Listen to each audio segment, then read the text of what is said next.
Alright. So I had the East of Eden Part 4 for my presentation this week. Um, I'm gonna just give my overall opinion on the book. I kind of got a chance to get through it. I didn't really get all the way through it, but I did enjoy some of the parts that I read, and you'll see some of the key passages that I put in here. Um, so let's get into it. Steinbeck's life story. So while Steinbeck was going through this East of Eden book, as we all see, every phase, every book that he wrote, he had something going on different in his life. And this is kind of a backstory of what he was going through. So Steinbeck was writing East of Eden after suffering two significant losses: the death of Edward Rickens, his best friend, known as Doc, in his Camry Road book, and his separation and divorce of his second wife. Now, just off the rip, I kind of did my research and I didn't know that he had two wives. So that kind of stuck out to me when, I was doing my research on him during his life around the time. And yeah, and by the time he started writing East of Eden from his new home in New York City, he had married his third wife and his last wife, Ellen, and was struggling to be a part of his two small son lives. The last few years, he had been painful. He wrote in a journal and novel, "I don't wonder whether they have hurt me permanently or not. Certainly, they have changed me. I would have been a stone if they had not." Looking back on the year that he worked on the book, Ellen said his work on the novel affected him deeply, and perhaps the last stage is putting himself back together after years that had torn him apart. So, as a man, for him to be going through multiple divorces and have kids on the back burner to take care of, you know, a lot of people can't fight through that adversity to still do their work and their job. So for Steinbeck to, you know, persevere through all the challenges he went through and still write this book, I commend him with respect, because this probably wasn't easy writing a whole novel and, dealing with his personal life issues. Some literary context. Steinbeck's novels are acclaimed from their combination of realistic naturalism and moral optimism, two qualities not common found together. But Steinbeck portrayed the pain, poverty, and wickedness of the world with unsparing detail, while at the same time maintaining a belief in the perfectibility of man. Although his novels are like Grapes of Wrath is more famous and widely read, Steinbeck himself regarded East of Eden as his greatest novel. He wrote that he believed he had imbued East of Eden with everything he knew about writing and everything he knew about good and evil in human condition. I kind of agree with that because when I was reading throughout the novel, you can kind of pick up on the themes. Mr. Yeager, you point out to me that good and evil was one of the themes in this novel, because when I sent you it the first time, you had recommended it to me. Um, and yeah, so through his story and not autobiographical, East of Eden does dwell into the world of Steinbeck's childhood, incorporating his memories of how you say that? Salinas. Cities Valley in the early years of the 20th century, his memories of the war era, and his memories of his relatives, many many of whom are secondary characters in the novel. So there's just some historical context, um, just something I got from this side source, and I cited it at the bottom. So over the course of 1 year, he wrote East of Eden in a pencil and a blank book, which is something most common, authors do. The right hand pages contained the novel, and the left hand pages were dated letters to Steinbeck's long term editor or friend, Pe- Picasso, known as Pat. After Steinbeck's death, these letters were published in a journal of novel, The East of Eden Letters, as he wrote and he traded smoked cigarettes for a pipe and noted his terminal smoker cough started to subside. For years, Steinbeck he wanted to write about his mother's family, the Hamiltons, and the Sonala Valley. Critics were anxiously waiting another Grapes of Wrath, but Steinbeck would not rush. The story he wanted to tell was much fiction as it was as his family bi- biograph. Steinbeck not only Steinbeck not only told his family stories, he also wrote himself into East of Eden as a narrative and character. From the beginning, Steinbeck knew his voice would be more apparent in the book than any others because he wanted to attain everything he remembered to be true. He also wanted to stress the writer's roles as a creator of the fiction's voice. Steinbeck knew he would be defining presence in his story and not for a moment pretending to be.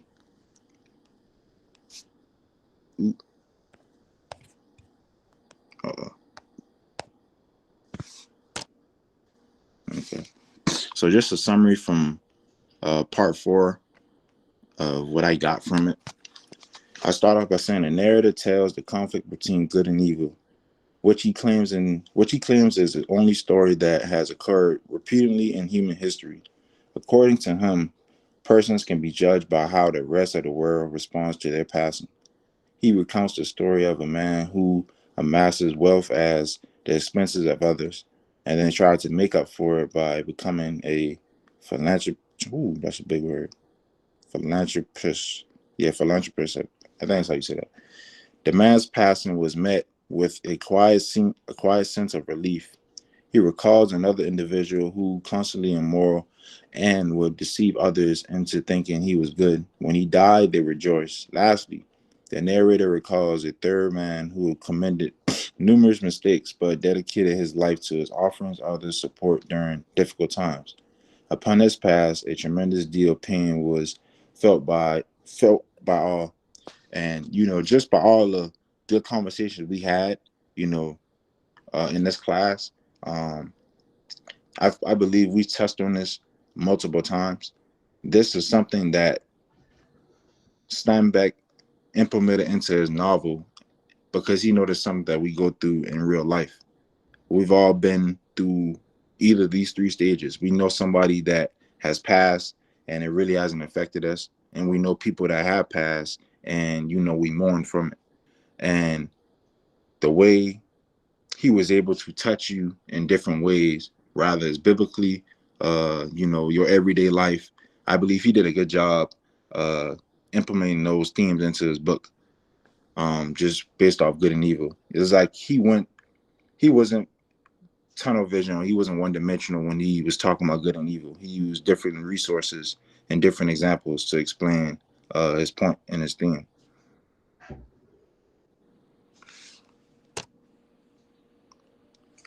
Themes and key passages with the East of Eden. With the book of East of Eden, and many allusions and references to the biblical book of Genesis and the story of Cain and Abel.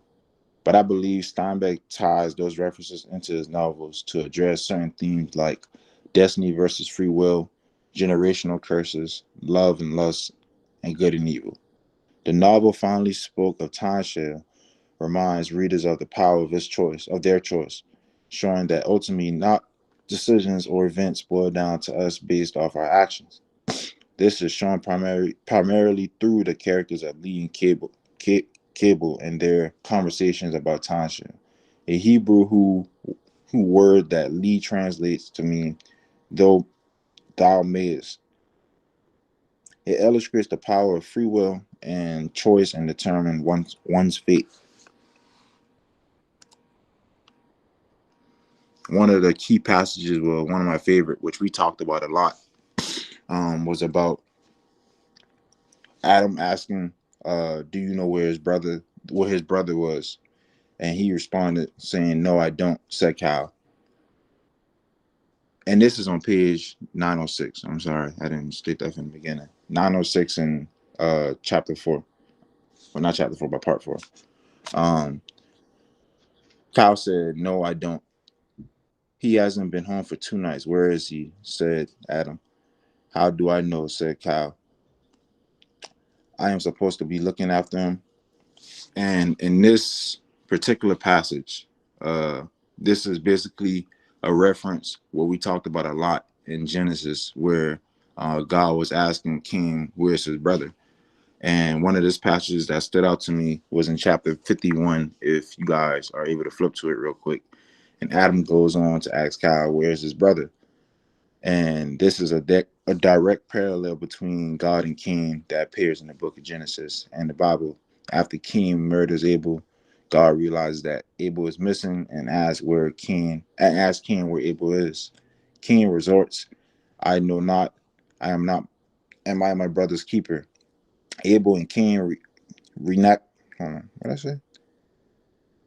Adam and Cal's reenactment of this conversation links them explicitly to the biblical story and sequence of Cal and Aaron.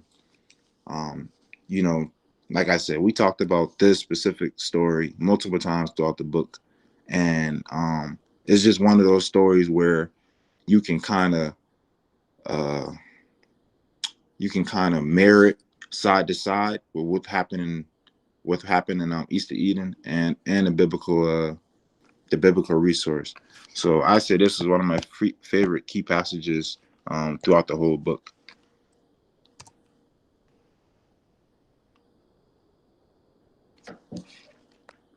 And these two passages here, um, chapter 34, page 413, I just believe it stuck out to me because it talked about most of the themes, love and lust, uh, good and evil, and multiple other themes. I just felt like they were important, so I just included them in there. It starts off with, I believe that there is one story in the world and only one. Humans are caught in their lives, in their thoughts, in their hungers and ambitions, in their avarice and cruelty, and in their kindness and generosity too. In the net of good and evil, there is no other story. A man, after he has brushed off the dust and chips of his life, will have left only the hard, clean question: what is it, good or evil? Have I done well or ill? This really stuck out to me because this is something that I feel like all humans ask themselves, you know, when it's their time to leave or as they're going through their life, did they do good? Despite all the, you know, mess ups they had in their life, rather it was their fault or they felt like rather they felt if they damn, I can't even talk. Rather they felt if it was their fault or not, did they hold themselves accountable or, did they do the right thing at the right time? Or did they do the wrong thing at the wrong time? We constantly ask ourselves through our lives individually, did we do well? And it boils down to, was it good or evil? And I felt like this is important because it I kind of related to it because like I said, I ask myself that question often. Did I do well today? you know was it a good day? Or did I progress or did I do better? um this next passage was in chapter 39, page 452. It says, it is one of the trappers of a human that he can know a thing and still not believe it. The narrator describing how Salas parad ooh, parad how do you say that? Periodically. Periodically made an attempt to get rid of gambling and prostitution, but the effort was just a show, so they felt good even though nothing had actually improved. Like I said, I kind of picked two passages that I can honestly relate to. Because in the first quote, humans can actually know a thing and not believe it. From experience, that is so true. Having friends that, uh, sometimes having friends that don't believe in God, that's a prime example right there. They know He's there, but they still, find it hard to believe in Him.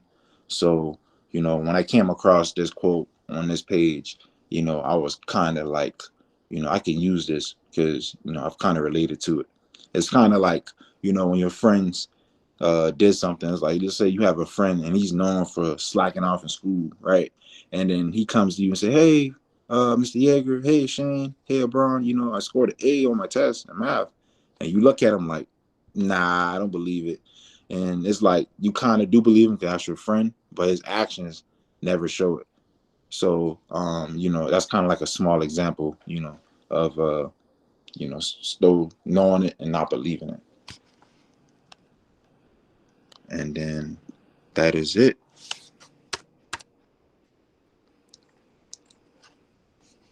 So, Kelvin, what did you think of the ending with Tim Shaw in the ending?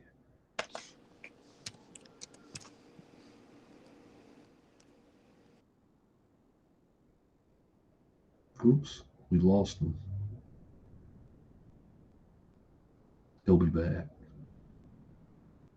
What did you guys think of the ending of the book with the theme of Tim Shaw showing up again? Kelvin quoted that passage beautifully. Um, Cal knew Cal knew what his mother was, and when Adam, they Steinbeck plays the biblical story out beautifully again, right? Um, Cal tries to make up for Adam's failed business venture by giving him the money back as a gift, and Adam rejects it. He doesn't think that the money is a good gift. Um, so Cal has his feelings hurt. So in retribution, he Oh, it's not my fault. My fault. I think I clicked the wrong button when I was oh, getting you're, out. oh, you're But good. I you was was asking about the ending. I was commenting on that passage you quoted about for am I supposed to look out for him? Am I supposed to be my brother's keeper? Um, that's the moment when Cal tells Aaron about his mother, and then Aaron then goes off to the war and dies in the war. And that moment in the end, um, Caleb's kind of feeling this immense guilt. Adam has a stroke when he hears about the shock of Aaron dying in the war. But the very last word of the novel is Timshul, right? That's the last word out of Adam's mouth in the novel to Caleb, Timshul. And we remember what that meant earlier from our discussion from last week. What did you think of that, Kelvin? Do you feel like that ending brought the novel full circle? I mean, I'm gonna say, yeah. I felt like it ended on a smooth note, but then I kind of like am curious because it leaves Caleb without redemption, and I felt like how can I say it? I felt like Lee is afraid that Caleb would not be able to live with the guilt of his brother's death and father's stroke. Um, you know, going forward. And with them two gone, when there's his two close relatives gone, it's kind of like he had to live with that. So for it to end like that, it's like you don't know what's next. It kind of has you thinking like, what's next for Caleb. You know.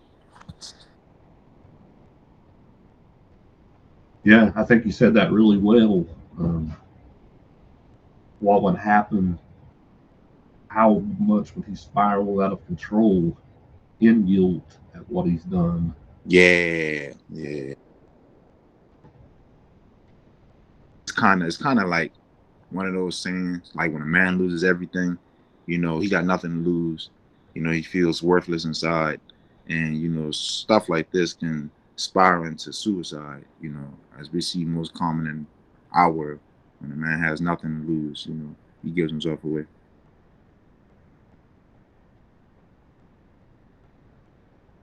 What do the rest of you guys think of it? The ending of the book.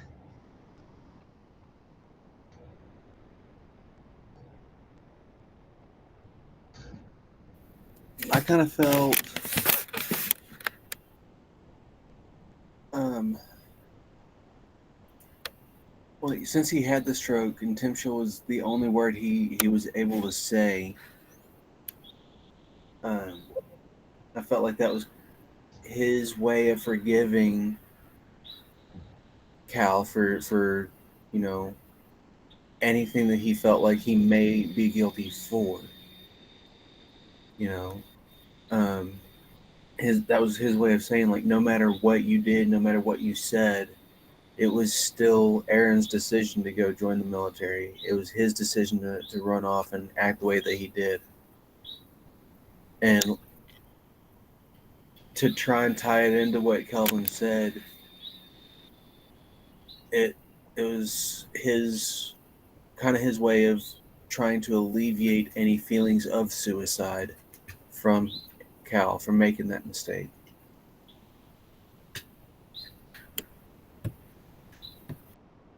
Do y'all feel like this is like a personal question now, so this ain't no right or wrong. Do y'all feel like in a situation like this, do you feel like it's harder to hold yourself accountable for your actions, being that you don't have nobody to hold you accountable? So, in essential, what I'm saying is, do y'all think it's harder to hold yourself accountable or have somebody hold you accountable? Because I believe if his dad was there, his dad would have held him accountable, to a higher degree. But now that he's on his own, it's kind of like you got to figure out how to deal with the guilt, how to handle, your consequences on your own. So, like, how y'all feel about that? I would say that I think personally it's easier to hold myself accountable because growing up, I never had a father, and I moved out from the house that my mother lives in when I was like 12 or 13 years old. So for like the majority of my adult life, I feel like I've been holding myself accountable. And even before I was an adult, I feel like I've been holding myself accountable. And I definitely think sometimes it's harder than if I had like a strong authority figure to help hold me accountable. But I've been doing it for so long, it doesn't even really cross my mind at this point. And you doing a good job, Hunter, my boy. Thank you, thank you. Kelvin, I think that, there are people, so I guess you could put two groups. You have the people who are raised up with um, teachings that are instilled in the kids, and they grow up with those teachings. And then when it comes to the age of accountability, then from that time onward, then it's time for people to hold themselves accountable and walk in those teachings they've been taught. And then of course there may be others who are didn't have um, the privilege of growing up with parents or whatever, and then I guess they have to listen to elders or people that they run into in life, and then kind of what's the word there? Um, Try to get them for knowledge, ask them questions about life, and then as they pour into them, then they walk in that wisdom. You know what I mean? I hope that I'm making sense there. And then there comes that age of accountability for everyone. So both groups, there comes that age of accountability where people have to hold their own selves accountable. So, Yeah, I agree. mhm, Some people, I'm not sure if you ever heard the saying, but you know, growing up, my mom always told me that it takes a village to raise a child, mhm, and it takes multiple resources, multiple, um, what's the word I'm looking for? Multiple figures. It could be a father figure, it could be a mentor figure, it could be a brother figure, it could be anything. It takes multiple people to get that one child to where they need to be. And for situations like Hunter, you know, uh, he had to persevere through that, not right, having that figure. mhm, And as he got older, I'm pretty sure he ran into people like us that he may not essentially look up to, but he see them as he see himself, like he sees himself within us. Meaning we have the same inspiration goals in mind. So it's kind of like that's a figure right there. It's like, okay, I can be around that because we on the same page. We going towards the same goal, which is graduating within less than a month. So, um, yeah, that was my little question to you guys. See how you felt about that. Right. Well, you brought up a good point about it takes a village, and then for the people who do not have a mother and or father, um, that village can pour into the kid Yep. and or support groups, whether it be a church or whatever groups that they may find themselves being a part of. That helps as well to instill teachings and knowledge and wisdom into youth, and as they grow up, then that's where that accountability comes into play. And then again, it's that free will. What do you do with it?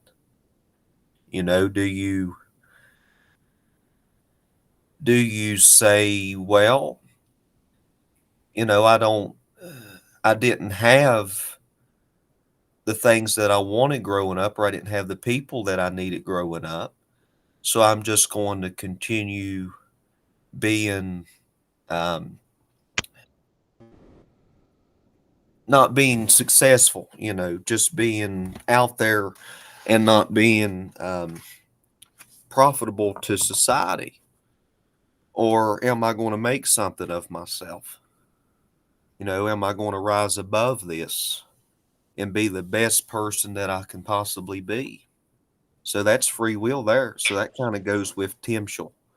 Do I resist my shortcomings? Do I resist my terrible childhood or my terrible um, teachings or whatever? Rise above that and become a better person. So, So that's kind of off topic, but we just having a good conversation right now. So I'm gonna just ask. So, um, so to people who didn't have the resources, right? Like, let's say they didn't have mom, dad, or hardly a village.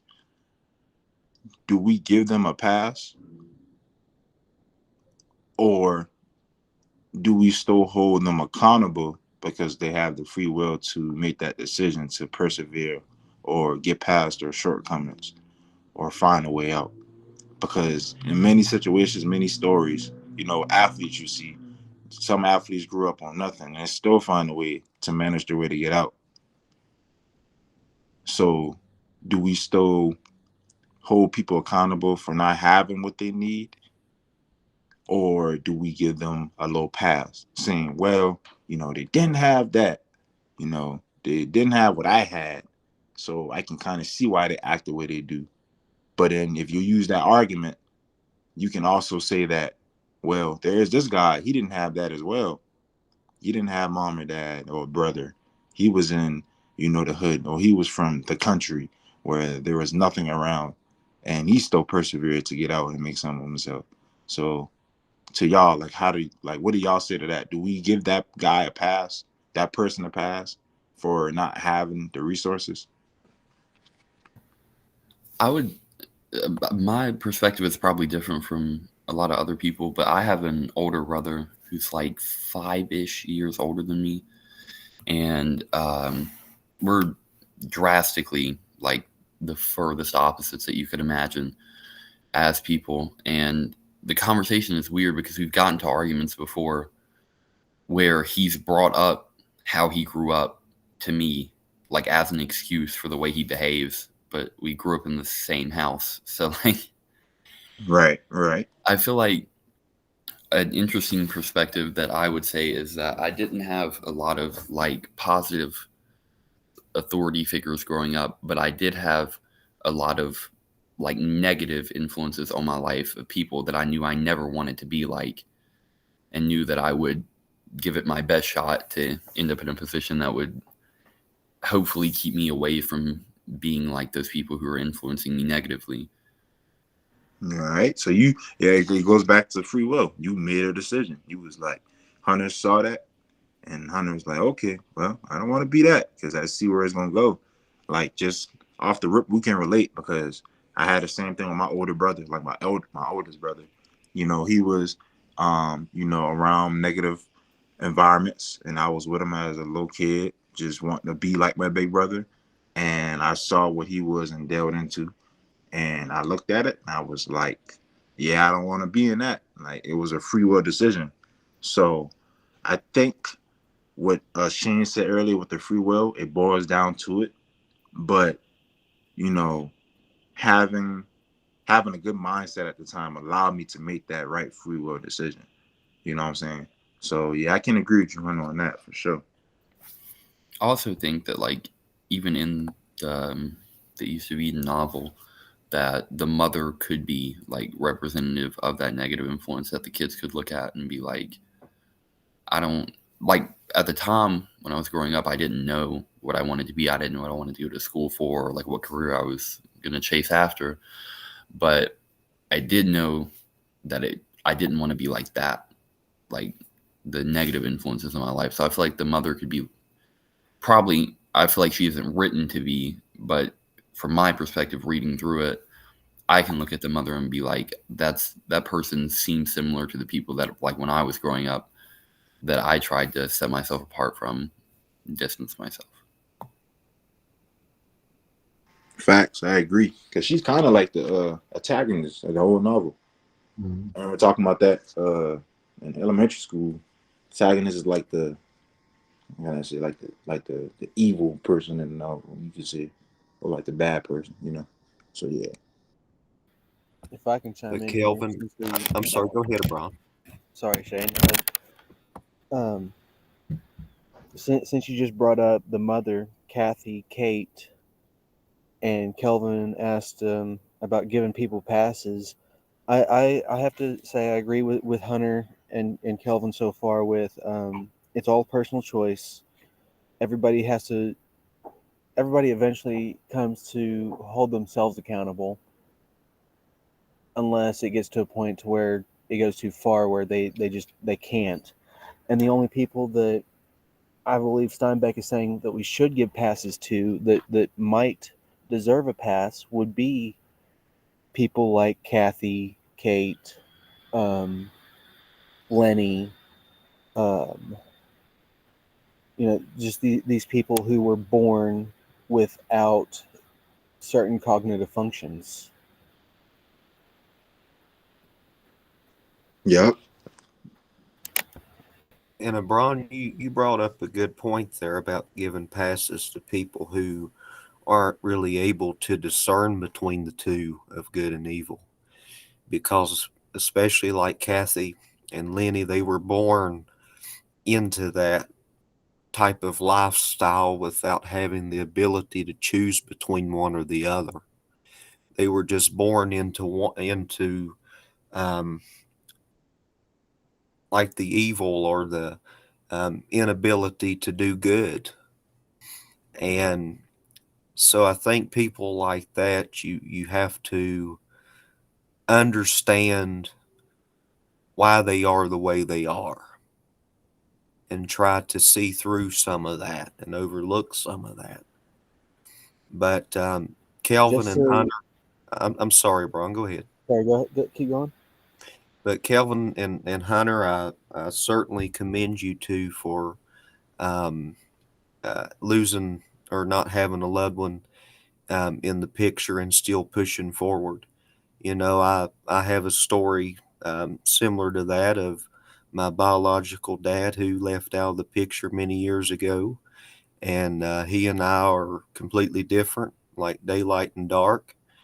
Um, and I could have easily fell into that same path that he took. And, he came from a long line of alcoholics.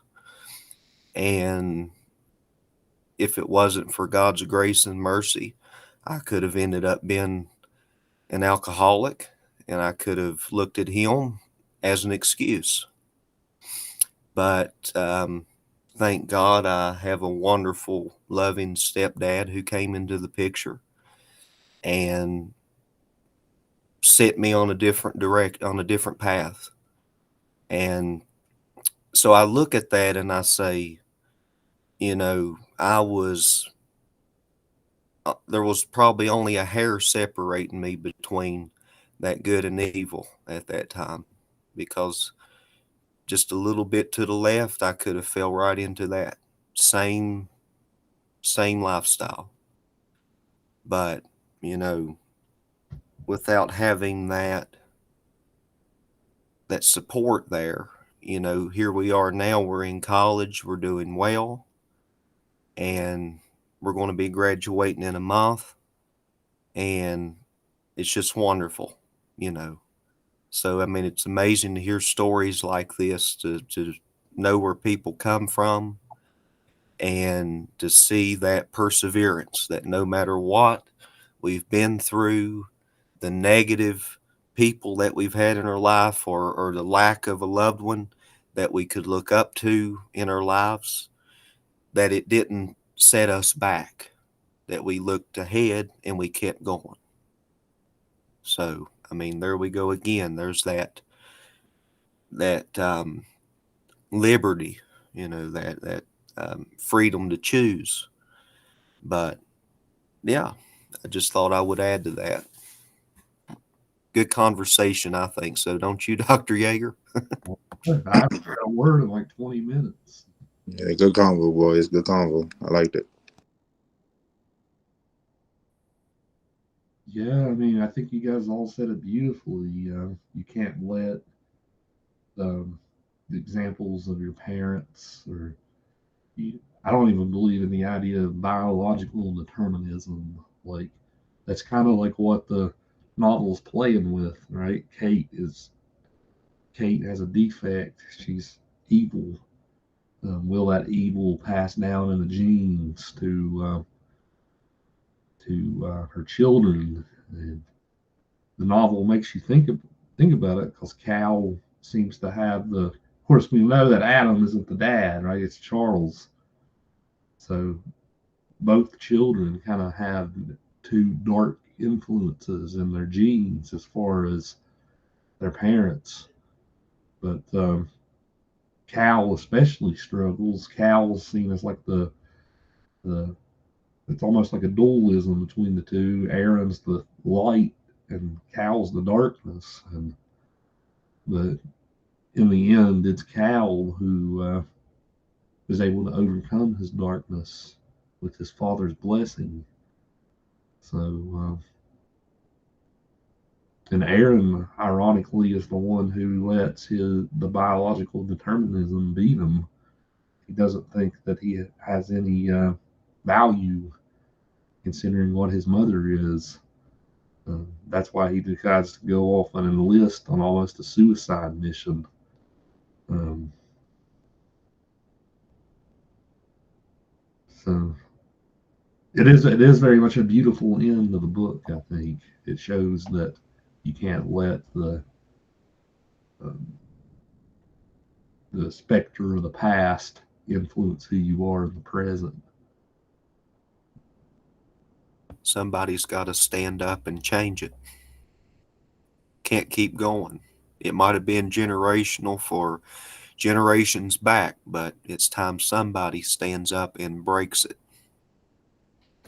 and turns it completely around. I think you touched on it with it's generational. It may have been generational, but it's only generational because of the people saying excuses, saying, "Oh, my dad was that way, so I'm that way," or I come from a long line of alcoholics, so I'm an alcoholic too, so that I'm just going to use that excuse and keep going with it. It's really not generational. It's them making that decision again. It goes Exactly. back to the Tim Shale from Right. the ending. Right. Basically saying, I'm not going to be like them. I choose to be different. Right.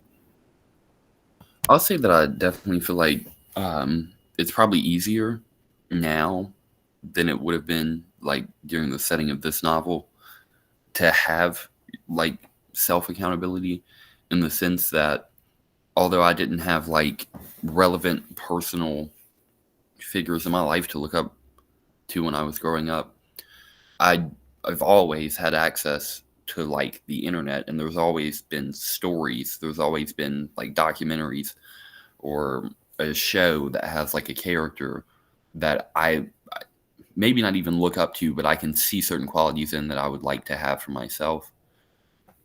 And I also think it's interesting now that we're on the topic of it being like a generational thing, of how largely for me the issue with my father's side of the family is a generational thing.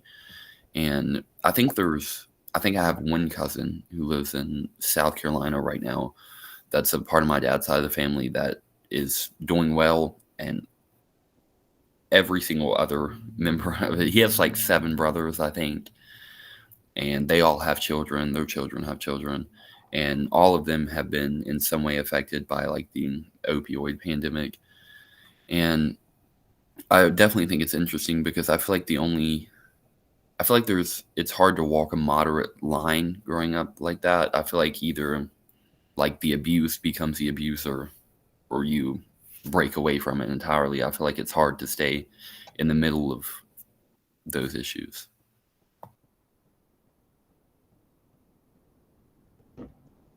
Yeah, sometimes the cycle is so vicious that it almost is extremely difficult to break away. I think that's where empathy comes in, right? Like if we had this absolutist view of looking at the world, like, hey, they're free to break out of this anytime they want. Um, a lot of people probably wouldn't even break out, right? It does take empathy and a certain degree of understanding to help people break out from the beginning. I think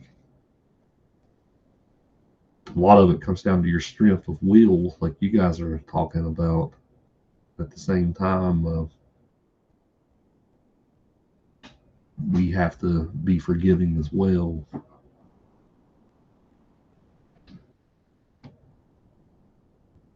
Like if somebody blew it, or go ahead, Kelvin. Now you had said something about the strength of will. That is that there's itself is a battle. Like when you said that, like I just kind of like a lot of things popped up in my head, and I was kind of like having like a self judgment right there when you mentioned strength of free will, and I think that just boils down to discipline, you know. And it's like I asked myself, it's like, okay, how do you discipline yourself to have a strong free will? You know what I'm saying? Like it can go back to having good mentors around you to install those things in you, like Shane said earlier, or it can just be, self-taught, like Hunter, And for people like me, I'm just like I've had the right people in place, and I've got the self-taught. But sometimes, we slip up, and it's kind of like, how do you stay on track, stay on top, and that's kind of our topic, but it's kind of in the topic as well. But it's like when you get to that point, I think that's when your prayer life kicks in and your faith kicks in. It's kind of like, if you can maintain your if you can have a foundation, you can rely on your prayer life to carry you through, push you through, break you through the wall. If you get what I'm saying. So when you had said strength of free will, that just popped up in my head, like a lot of things. I'm not sure if any of That's you right. other guys deal with that, but I do. That's right, Kelvin. That's right.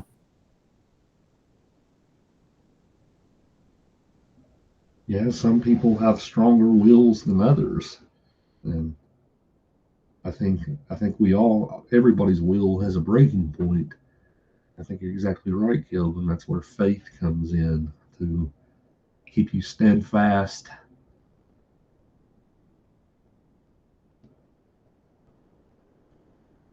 Yep.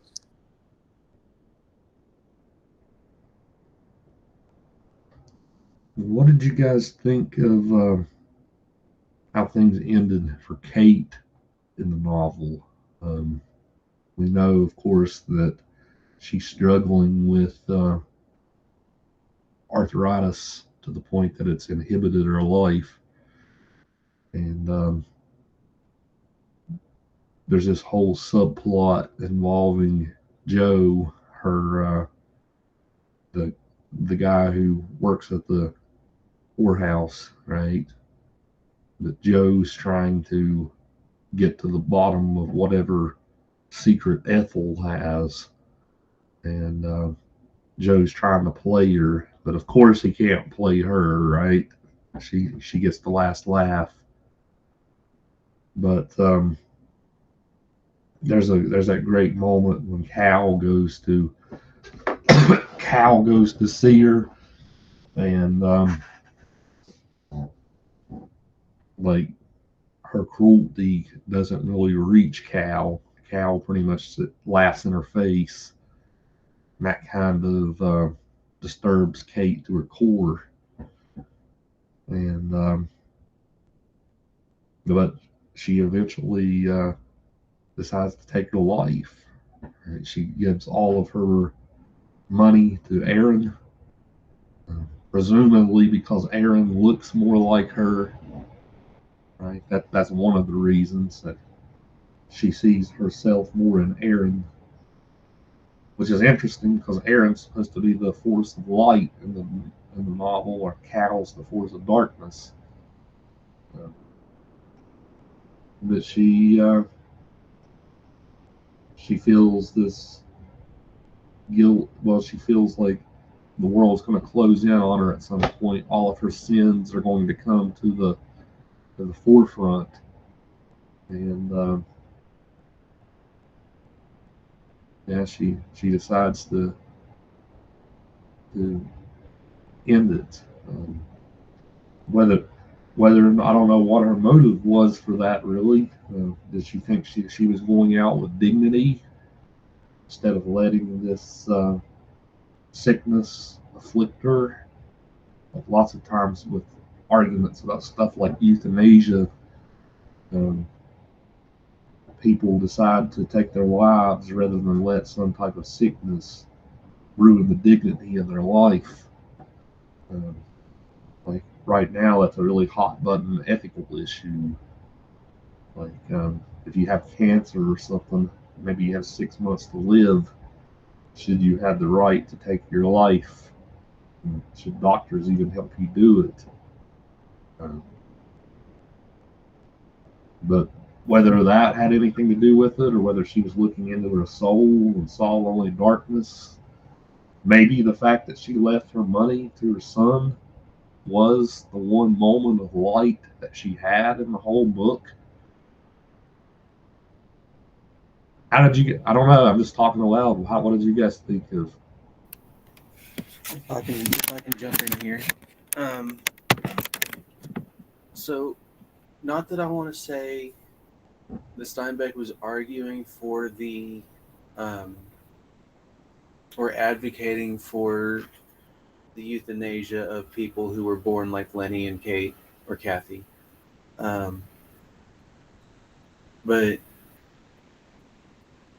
he does kind of use them as a cautionary tale as to, hey, this is what could go wrong. You know, in their mindsets, they're either they don't care or they don't know.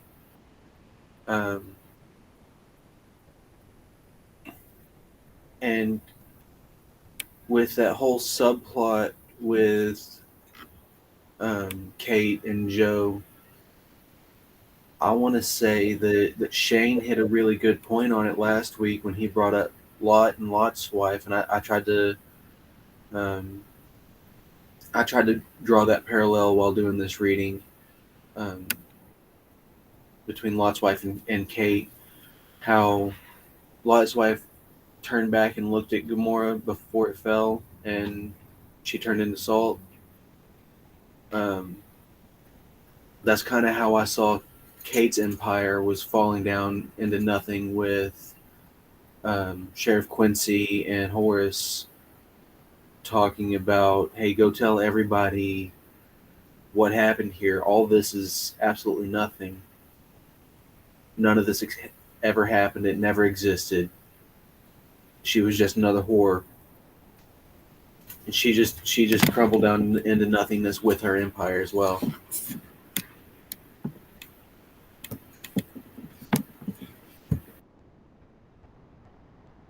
She she looks back and turns into salt.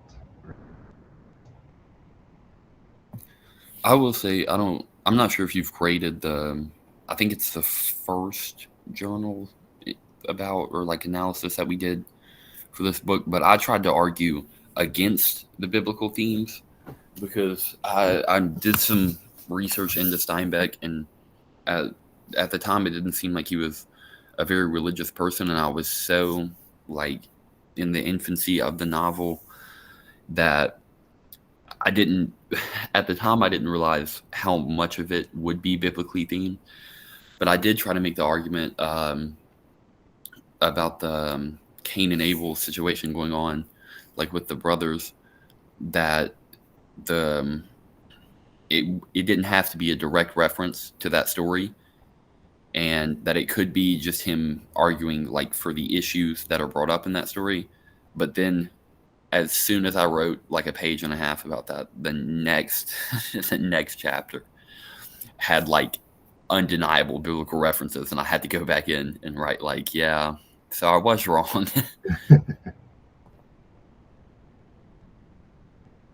That happens quite a bit during my reading journal as well.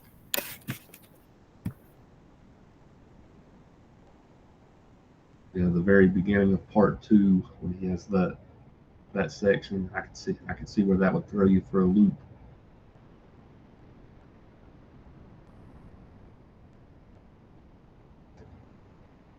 And do you guys feel like Kate had redemption, uh, or why commit suicide? Why commit suicide? I think she knew that she was going down and that she wanted to go down on her own terms. It wasn't redemption. I believe that she placed the money, all the inheritance under Aaron for a reason, and that being that she thought that it would draw more of a divide between Aaron and Cal, um, especially with, like, I don't know if she knew about Thanksgiving dinner and Adam saying, I don't want this money, take it back. It's not what I like. Why can't you be more like your brother and go live a good life? Um, but if she did know, then that would kind of give her more of a reason to give the money to Aaron and again draw more strife between the two. Yeah, that's a good point. She did know that Aaron did not know about her, so at the very least, that would force Aaron to have to learn about her, which would cause issues. So she I didn't definitely, think about that aspect either. Yeah. even that intent seems malicious in some way. But it seems like after all the evil that Kathy had done up to this point, you know, she at the end, the effects of her lifestyle has crept up on her. She's pretty much crippled by arthritis, and there at the end, she leaves the money to Aaron, which only causes discord in the family once again. And so, like Braun and you, Dr. Yeager, were talking, about the conversation with Lot's wife and the salt. So here we've come to the end, okay? The end of Kathy's of character, her life in general. And so she's looking back over this, and she's like, I've raised enough problems, in my life already. And so she drops that money to once again cause another problem. She's looking back over her life, and she's sick. So she's, in some ways, she's like, I'm just going to go out with a bang.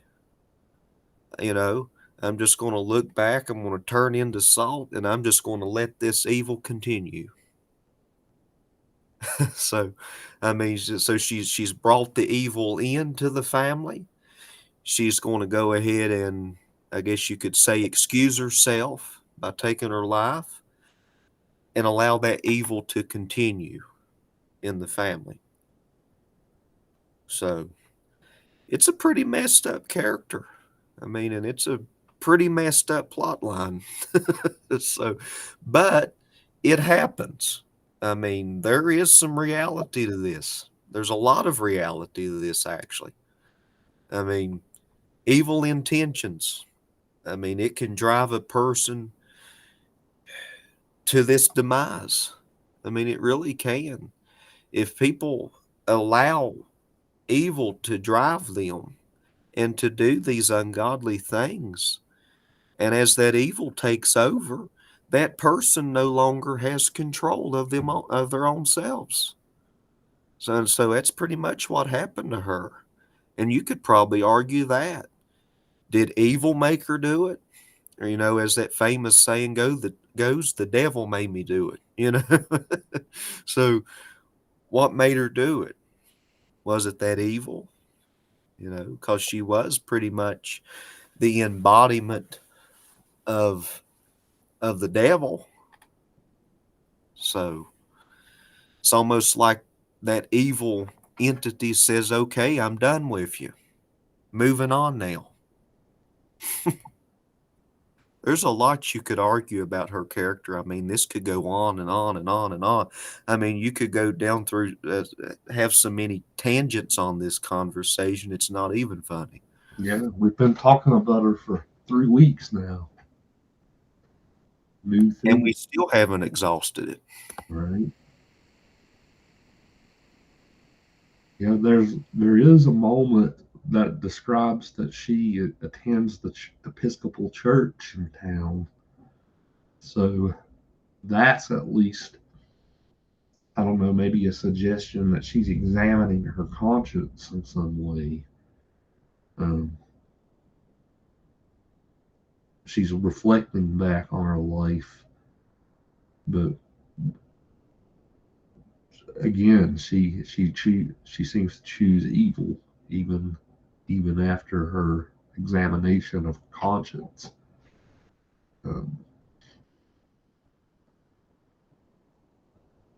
Very very much a disturbing character. I think that I've read there's a lot of great examples of evil in literature. You got Satan in Paradise Lost.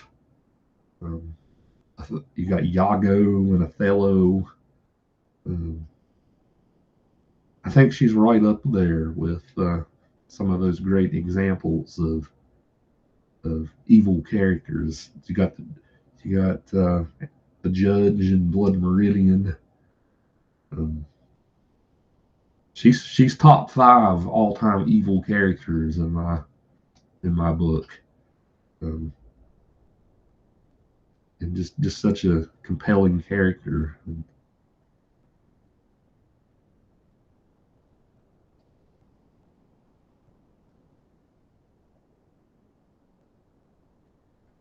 I'm just like Abron said earlier, just a natural monster, right? She's born without something. She has a lack at the very beginning of her life. And maybe, like Braun said earlier, maybe Steinbeck suggesting that we treat people who have those lacks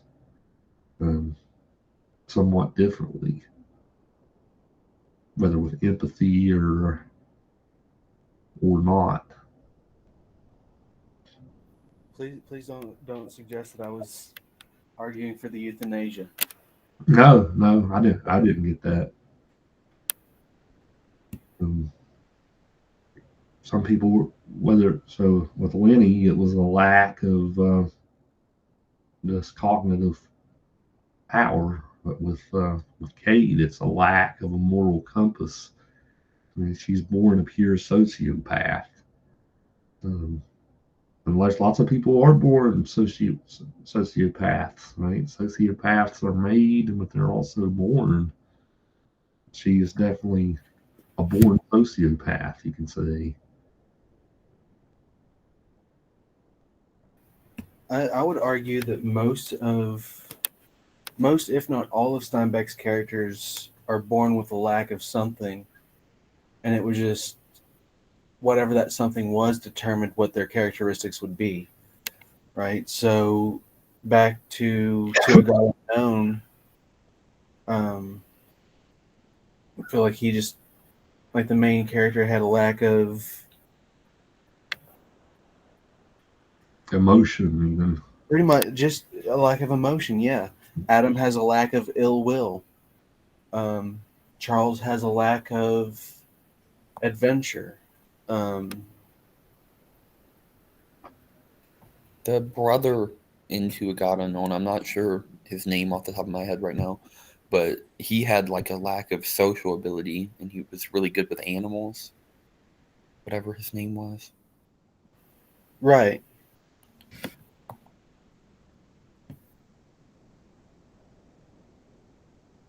You know, you had the brother into a God unknown who died too because the only thing he was good at was seducing women, right?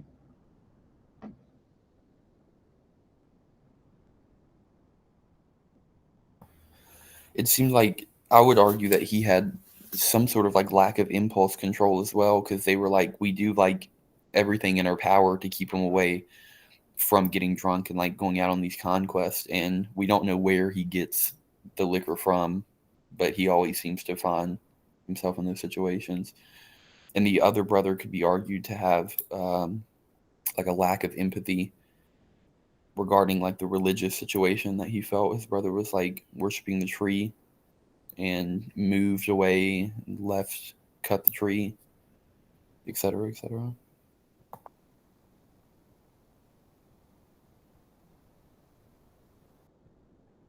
The only character that I think breaks that would be Doc from Cannery Row. I mean,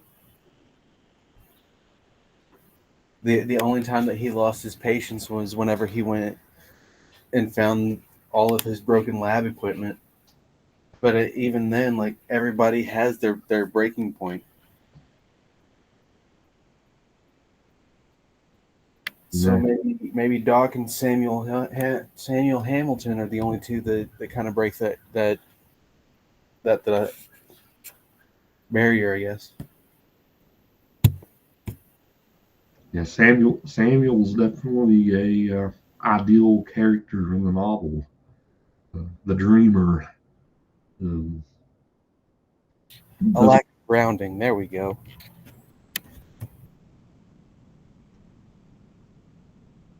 he's the character who also chooses not to let life beat him down, right? He always he always has a smile on his face almost all the way up till the end. Unlike his children do not inherit that quality um, from him, as we talked about last time.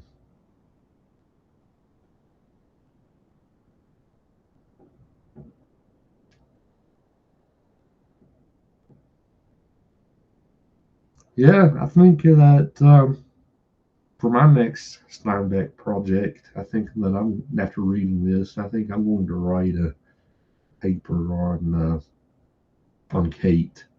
I think that's going to be my next project. Um, I'm going to write about her from the lens of medieval philosophy, talking about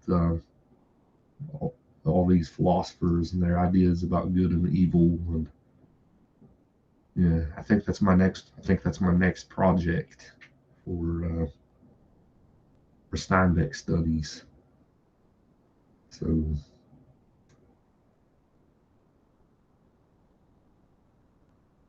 I have a lot of ideas kind of running through my head on what I'll write about.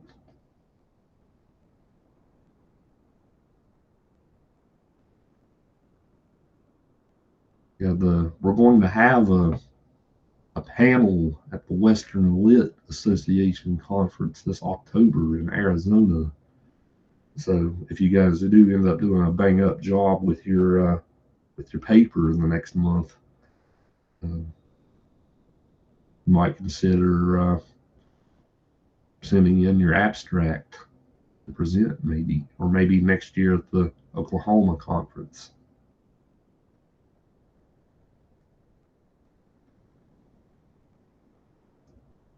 I was going to ask you guys this. Hunter, have you started reading The Winter of Our Discontent yet? No, sir. I was gonna start reading it this weekend. Okay, so actually, since you haven't, I have a proposed. The Winter of Our Discontent's another pretty long one. We need to get to the business of talking about writing soon. I was going to suggest, instead of that, we knock out another one of his shorter works, and then we can just spend a week on it, and then start heavily engaging in the paper writing at that point. I know we're at the point of the semester, it's almost April, we're all kind of beat down, but it's also time we start getting the serious business with writing. So there's a couple of The Winter of Our Discontent's a great book. I kind of hate to cut it, but at the same time, we lost a week early in the semester for bad weather, and we also lost a week from that spring break that I didn't know that we had. So I feel like we need to speed up toward the finish line a little bit. There's all kinds of books that we could do. We could do The Pearl. The Pearl was one of his famous ones. It's almost like a fable type story.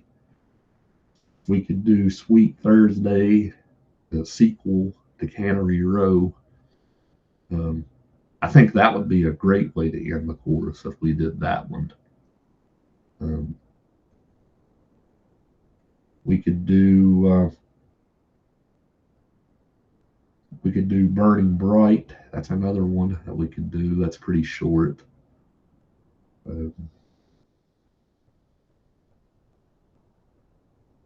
What do you guys think?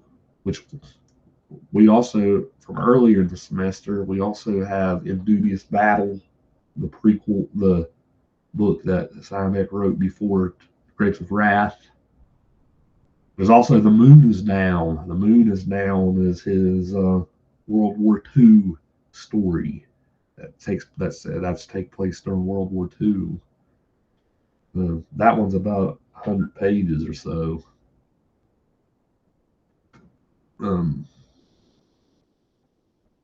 I'll give the choice to you guys. Which one do you want to go out on?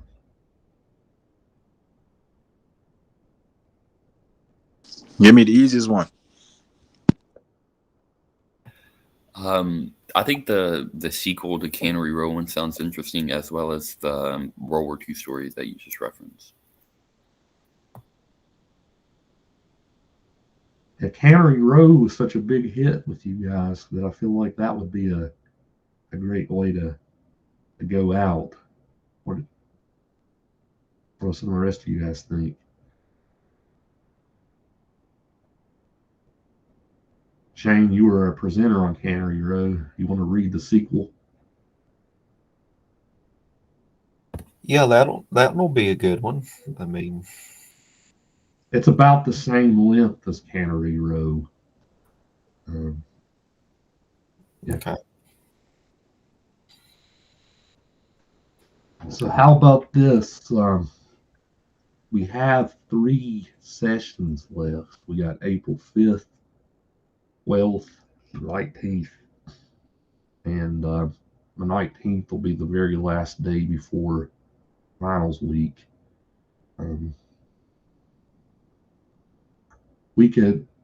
I propose this. On the 5th, next week, I'll give you guys the week off from reading.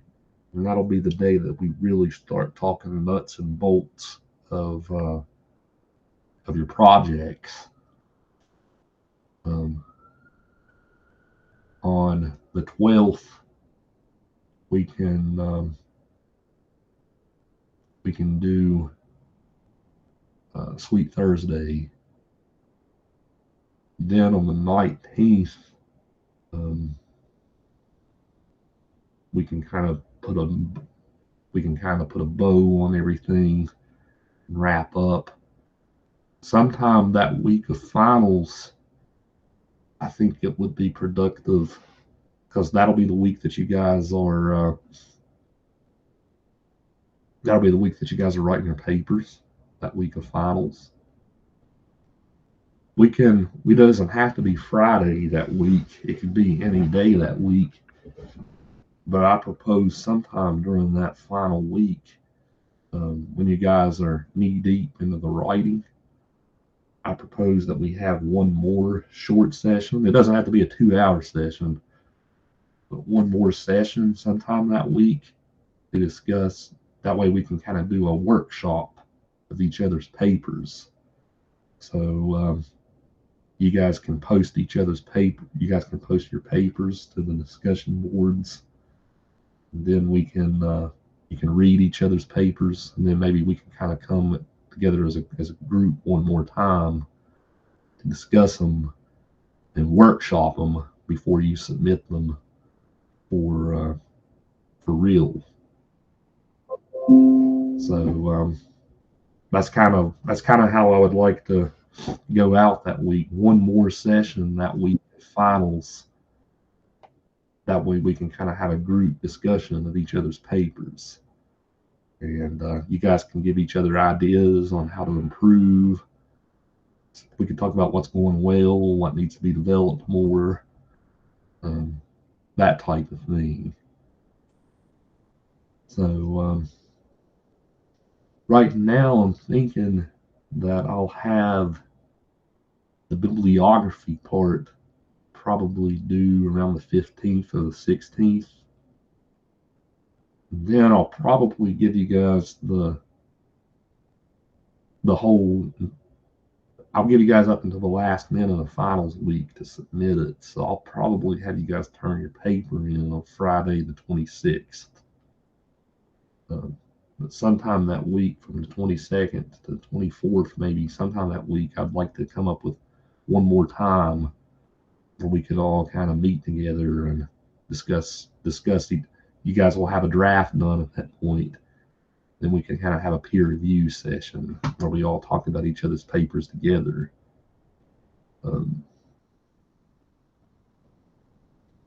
What do you guys think of that proposed timeline for the rest of the course? Next week we'll talk shop. The 12th we'll talk about Sweet Thursday. Then those last 2 weeks, the 15th and the 22nd, those will be the weeks that you guys are doing your well, you can start doing your research after next week once I talk shop.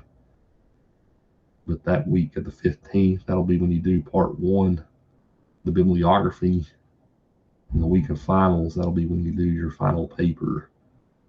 And sometime in the middle of that week, we will meet and discuss drafts with each other. What do you guys think? Does that sound good to you? That works for me. It works for me too. Same here. Good. Yeah, I think that'll be really helpful, because this is a class. You guys are all advanced students. You guys are all working on projects. I think that last session where we talk about papers, I feel like that'll be really fruitful.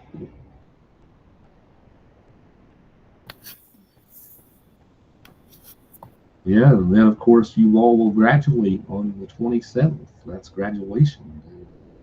So we'll all have to get together on graduation day and take us a group photo, right? for our Steinbeck course.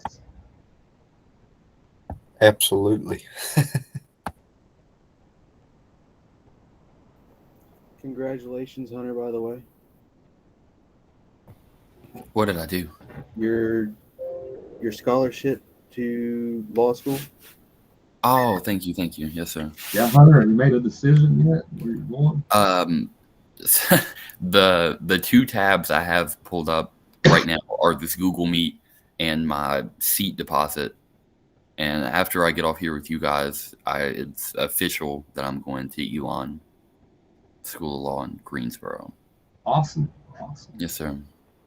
You decided to go there instead of Liberty.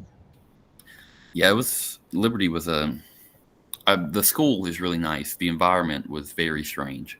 It's not for me. Yeah. I tried to attend this Google Meet last Friday. I was there during the admitted students weekend down there, and I had my laptop with me, and I was like, actually, I have to, like, you guys have like a meeting room, or like I can go get my car. I just need to run out and do this. And they sent me to class like I was in high school. They were like, no, you have to go to property law class. And I was like, I don't actually, not a student here. And it wasn't my favorite experience ever. It was a 2-day event, and I left at lunch and checked out of my hotel a day early and came back home. So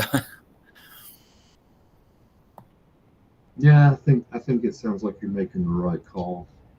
Greensboro is a pretty nice town too.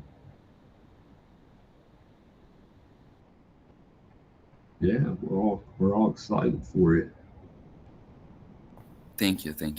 I am equally as excited as I am horrified. Yeah, that first year of law school is the worst. You can get this time next year if you feel like you're through it. You've overcome the hurdles. Yeah, every time I go tour a school, they just like briefly mention like every student here is having like the hardest time of their life right now. Finals are coming up, and we have counselors that you can talk to. And I'm like, okay, all right, maybe don't bring that up. Yeah, it'll make all of the stuff that you're doing right now seem elementary in comparison. But that first year is pretty tough. We will see how it goes. Hopefully it goes well. It is the next step is the best I can tell you. It is where I'm going from here. Braun, are you graduating, or you still got more time left? I thought you were graduating. I've got more time left. I've just been jumping around the courses as I want, not as I need. Right.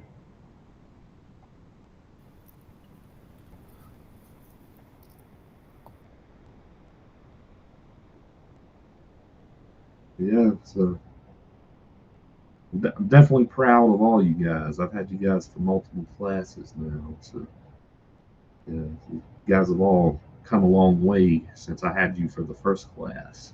So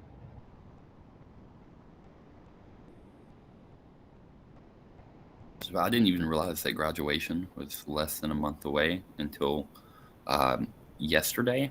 So somebody asked me when I graduated, and I was like, the 27th. And then I realized that it was the 27th, and I was like, oh, no. It seems unreal, doesn't it? yeah, the time goes by so fast. Soon you'll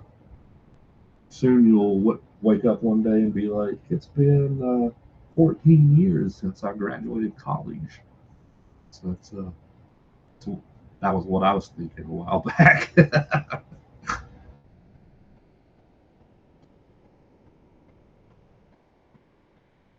Well, guys, I think we got us a pretty good plan.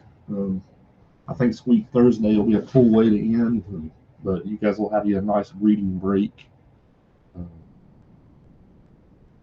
you guys will have 2 weeks to read it. And like I said, next week we'll talk shop. Right now, it does not hurt to start thinking about a topic. I'm guessing I'm guessing your range of topics will be the novels we've read up to this point. So if you want to write about East of Eden, no shortage of topics to write about, right? Grapes of Wrath, no shortage. Vice and Men, County Row, um, God Unknown. Okay. So start narrowing it down, I would say. Start narrowing it down. Think back. What was one of the more interesting conversations you remember having? Um, you need to kind of look at whatever it is from a particular lens. So, like, think back to even like your critical theory course, looking at a piece of literature from a certain theory is always good. I told you guys before, I tend to have more of a philosophical and historical mind towards lit, but you guys all have your own. You guys all have your own um, interests and perspectives. Now I would say, I, I would even say this: by next week, by next Friday, at least have an idea in your head on what you want to do. Maybe next week we can all have a conversation on what each of you propose to do. It's not locked in stone, but next week you guys can all articulate to me what you're thinking you're going to do, and we can kind of have a group workshop over that even. Um, I told you guys I was thinking about writing a paper on Kate, right? So it won't be over the next month. It'll probably be in the summer, unfortunately. But it would be fun if I could do this assignment with you guys, but alas, I'm too overwhelmed. But yeah, let's by next week have an idea in your head on what you want to do. We'll discuss it. If you want to talk about it with me anytime over the next week or so, you guys know I'll be happy to do that, of course. Does it sound good? Sounds good. Works for me. The final assignment submission date is on my birthday, and I hope that is looked upon when you go to grade it. On your birthday, right before graduation day, when you're over it. So Yes, sir. Yes, sir. I've never actually got to celebrate my birthday on the day because we're always taking finals. right. Next year, if you were still here next year, we would be going all the way up in through May. So next year, we're going back to the traditional calendar. Apparently, a lot of people didn't want to come to college at the beginning of August, so they decided to transfer to Concord instead. So we lost. I have to report to law school on the 10th of August. Yeah, I noticed that they were changing the schedule. I mean, I like our calendar the way that we have it set up now, but when I realized that y'all were going to be coming back after Thanksgiving and all the way up into December, I'm like, I thank God I'm getting out of there when I am. I definitely don't like starting the semesters in the beginning of August, but I do like getting out like before Christmas and the end of April. That part's cool. Yeah, well, it was a significant number. It was over 100 students who decided to leave here to go to Concord. So, so that's why that they're going back to it. The students who don't want to end their summer too early. It was more than one, so that's why they're doing it. So I too will miss my entire December. Well, guys, Y'all have a great weekend, and like I said, start putting those thinking caps on what you're going to do. And next week we'll start getting heavy into the nuts and bolts of things. So y'all have a good one. Have a great Easter weekend. You do the same. Y'all take care. Take care. Stay safe.